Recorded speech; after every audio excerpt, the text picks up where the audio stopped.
रीवा में इस बार रामनवमी का पावन पर्व अद्भुत श्रद्धा, भक्ति और उत्साह के साथ मनाया गया। पूरे शहर की गलियों, चौक चौराहों और मुख्य मार्गों में जय श्री राम के गगनभेदी जयकारों की गूंज सुनाई दी और वातावरण भक्तिमय हो गया। इस अवसर पर रामनवमी उत्सव समिति और भारतीय हिंदू महासंघ ने मिलकर भव्य आयोजन किया। क्या लोकल केसिंग पाइप से बोरवेल में समस्या हो रही है? तो अपग्रेड कीजिए न्यूट्रॉन केसिंग पाइप। एक्स्ट्रा मजबूती, लंबे समय तक सुरक्षा के साथ। न्यूट्रॉन पाइप, बोरवेल की असली मजबूती। न्यूट्रॉन पाइप है जहां, खुशहाली है वहां। मर्यादा पुरुषोत्तम भगवान श्री राम की शोभा यात्रा का प्रारंभ किला स्थित महामृत्युंजय मंदिर से विधिवत पूजा अर्चन के साथ हुआ। सुबह से ही मंदिर परिसर श्रद्धालुओं से भर गया था।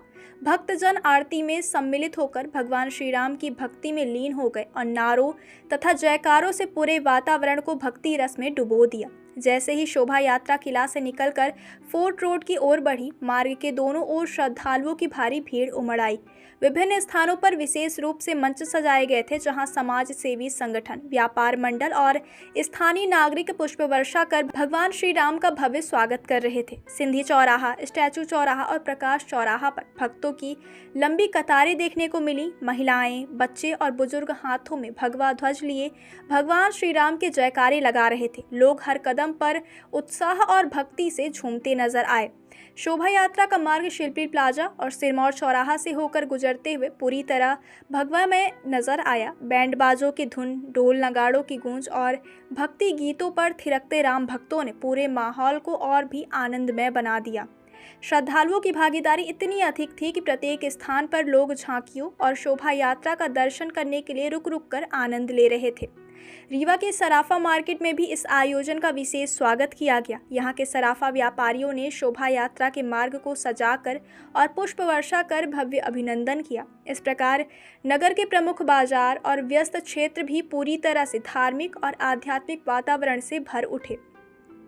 शोभा यात्रा में आकर्षक झांकियां शामिल थी, जिनमें भगवान श्री राम, माता सीता, लक्ष्मण और हनुमान के जीवन प्रसंगों को जीवंत रूप से प्रस्तुत किया गया। इन झांकियों ने श्रद्धालुओं का ध्यान खींचा और मार्ग के किनारे रुककर लोग इनका आनंद लेते नजर आए। आयोजन की व्यवस्था में सुरक्षा को भी सर्वोच्च प्राथमिकता दी गई थी। पुलिस और स्वयंसेवी सुरक्षा दल ने मार्ग पर चौकसी बनाए रखी, जिससे कार्यक्रम शांतिपूर्ण और व्यवस्थित रूप से संपन्न हुआ। शोभा यात्रा का अंतिम स्थल कोठी कंपाउंड था, जहां सामूहिक आरती, हनुमान चालीसा का पाठ और प्रसाद वितरण के साथ भव्य समापन हुआ। उपस्थित श्रद्धालुओं ने भगवान श्री राम की महिमा का गुणगान करते हुए कार्यक्रम का आनंद लिया और पूरे आयोजन को एक आध्यात्मिक उत्सव के रूप में अनुभव किया। रीवा में इस रामनवमी ने यह साबित कर दिया कि शहर की धार्मिक और सांस्कृतिक परंपराएं आज भी उतनी ही सशक्त और जीवंत हैं।